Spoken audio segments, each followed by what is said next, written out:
নমস্কার। আপনি অবশ্যই ভেবেছেন কখনো না কখনো যে হিন্দু ধর্ম আসলে কি? এটি কি শুধুই একটা ধর্ম নাকি একটা জীবনযাপন করার পথ? হিন্দু ধর্মকে বলা হয় সনাতন ধর্ম, যার অর্থ হচ্ছে চিরন্তন সত্য। এর কোনো একক প্রতিষ্ঠাতা নেই অথবা একটি মাত্র বইও নেই।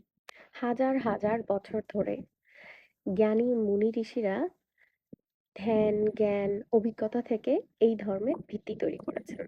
হিন্দু ধর্ম বলে আমরা সবাই একই পরম শক্তির অংশ এবং একেকজন, কেউ বলেন ভগবান, কেউ বলেন ঈশ্বর, কেউ বলেন ব্রহ্ম, কিন্তু শক্তি একটাই। এই ধর্ম বলে সৎভাবে জীবনযাপন করতে, সকলের মঙ্গল কামনা করতে আর নিজের আসল আত্মাকে চিনে নিতে।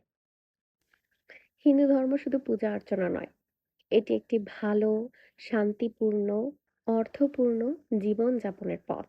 পরবর্তী ভিডিওতে আমরা জানবো হিন্দুরা আমরা কি কি বিশ্বাস করি।